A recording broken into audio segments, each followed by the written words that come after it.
Halo EA Friends, selamat datang di podcast EH Institute. Pada podcast EH Institute kita akan berbincang-bincang nih seputar kesehatan, lingkungan, dan teknologi. Kita percaya bahwa lewat penelitian, inovasi, dan kolaborasi, kita bisa menemukan solusi yang berkelanjutan dan berdampak nyata bagi masyarakat. Pada episode kali ini, EH Institute akan membawakan tema terkait kanker serviks, di mana penyakit ini memberikan dampak buruk pada perempuan dan menjadi perhatian besar di dunia kesehatan. Dan di sini saya sudah dibersamai oleh Dr. Lady yang akan menjadi narasumber untuk membahas kanker serviks kali ini. Nah, gimana kabarnya dokter? Kabar baik, Ator. Ya. Halo EH Friends. Nah, kanker serviks ini dok, kan udah cukup memicu perhatian besar di dunia nih dok. Nah, kanker serviks itu apa sih dok sebenarnya? Oke, jadi kalau kita ngomongin kanker serviks, pasti kita harus tahu kanker dulu ya. Jadi kanker itu adalah suatu penyakit yang generasi selnya itu cepat, gitu cepet banget perubahan selnya. Nah itu kanker. Nah sedangkan kalau kanker serviks itulah kanker yang terjadi di serviks atau di leher rahim pada wanita, gitu. Oh, nah saya baca-baca nih dok, kalau kanker serviks itu bisa menular. Kenapa bisa menular nggak kayak kanker yang lain? Kan kanker yang lain tuh bisa dibilang kayak nggak menular gitu dok. Penyakit tidak menular gitu Kenapa ya. kanker serviks itu beda gitu? Ya, jadi memang banyak penelitian yang menuliskan bahwa kanker serviks ini merupakan penyakit menular, gitu. Nah, penyebabnya apa? Penyebabnya adalah virus yang bernama virus HPV atau Human Papilloma Virus, gitu. Oh, oke. Nah kan kalau itu kan di rahim, berarti kayak yang cowok itu bisa gak sih dok kena HPV gitu? Oke, jadi kanker serviks atau kanker leher rahim berarti bukan di rahim, tapi di leher rahim. Oh iya. Nah, beda nih antara leher rahim sama di rahim nih, Tor. Nah, kalau cowok bisa kena enggak? Iya. Nah, karena penyebabnya virus HPV, ya berarti cowok bisa kena. Tapi kan cowok nggak punya serviks ya, Iya, gitu, nggak punya leher rahim. Nah, berarti dia HPV-nya bermanifestasi di tempat lain, kayak gitu. Oh, berarti Jadi bisa kena juga. bisa kena juga virus HPV, bisa jadi kanker penis atau kanker lain di pria gitu. Oh. Nah kalau penyebab dari kanker serviks itu kebanyakan apa sih dok?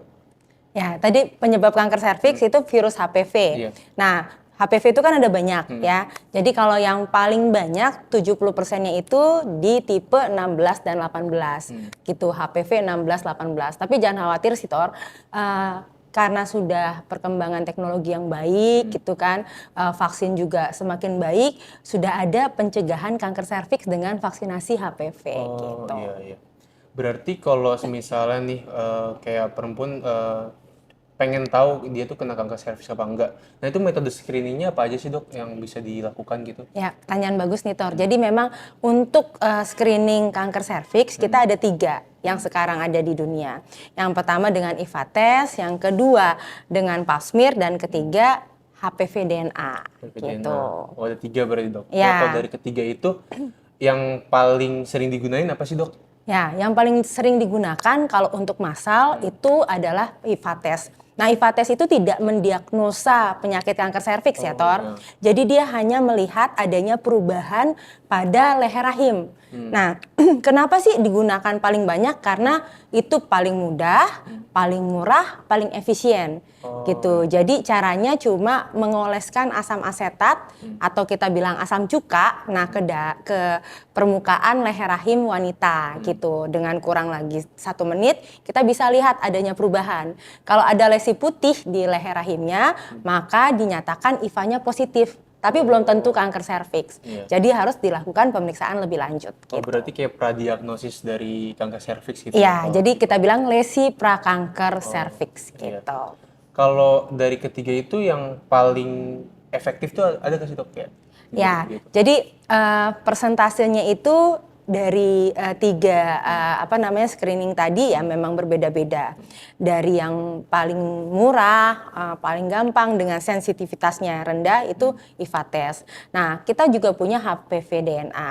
Nah, HPV DNA itu dengan molekuler PCR gitu ada mesinnya, tapi itu durasi untuk tesnya juga tergantung lab. Jadi kita bikin usapan kayak bukan dicongkel ya, kayak diusap gitu, ada alatnya seperti Pap smear, dibawa ke laboratorium terus dicek. Nah, nanti dilihat ada nggak virus HPV DNA. Nah, biasanya sih sekitar 90% kita bisa tahu ada virus. Jadi belum tentu kanker juga. Oh iya. Gitu. Oke. Nah, semuanya screening awal sih, Tor, awal, gitu. Pap smear juga seperti itu. Kalau pap smear kita lihat adanya perubahan sel. Nah, itu juga harus butuh tenaga dokter patologi anatomi untuk melihatnya Oke, gitu. oke.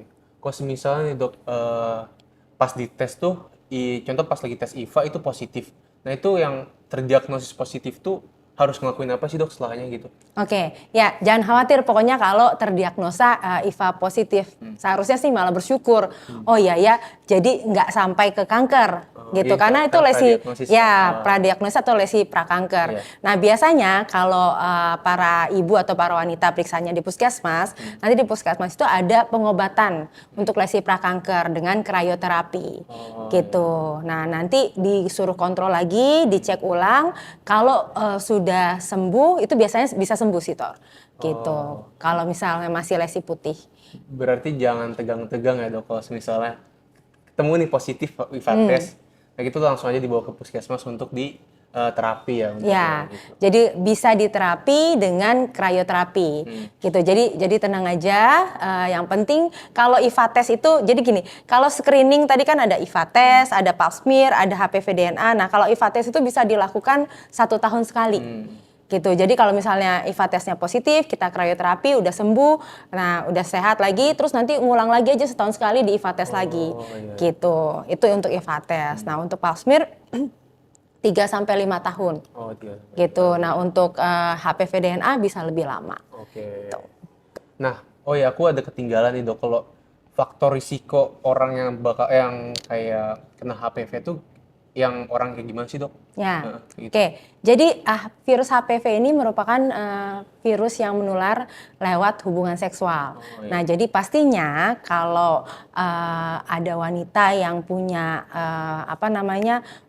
hubungan dengan banyak pria, itu juga berpengaruh faktor risiko. Jadi kebetulan Tor, saya punya penelitian waktu itu di tahun 2019 terhadap wanita-wanita di Jakarta. Nah, di situ ada beberapa faktor risiko yang bisa kita lihat dari hasil penelitian itu.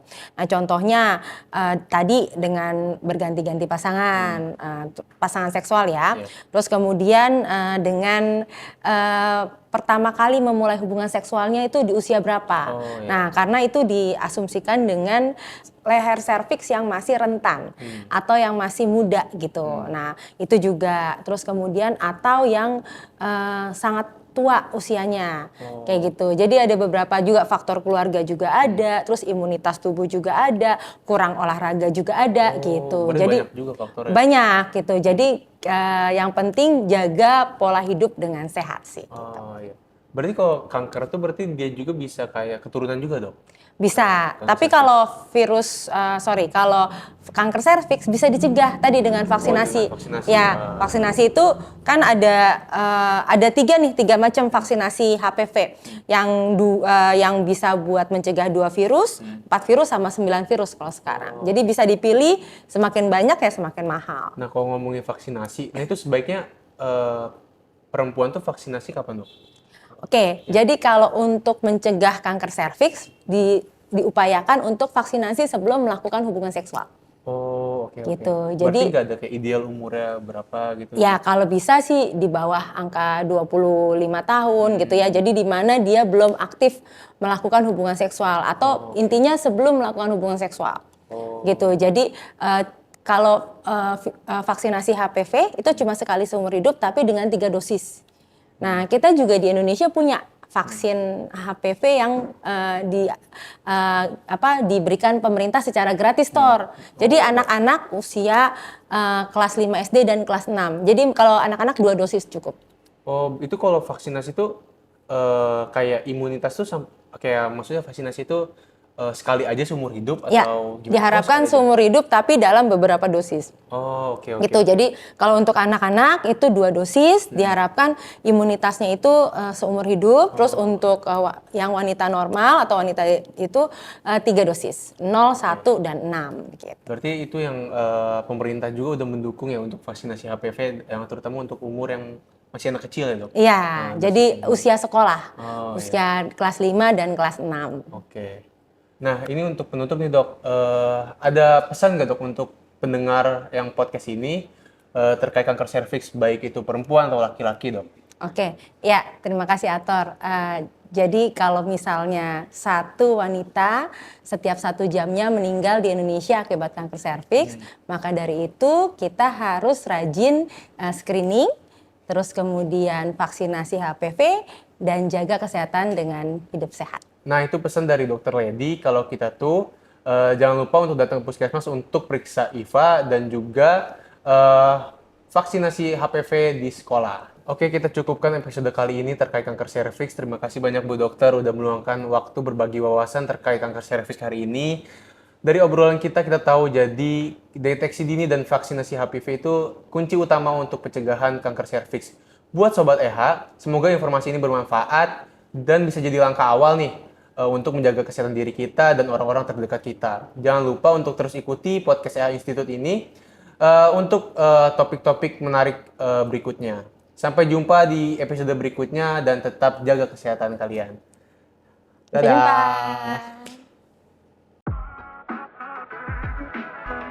jumpa.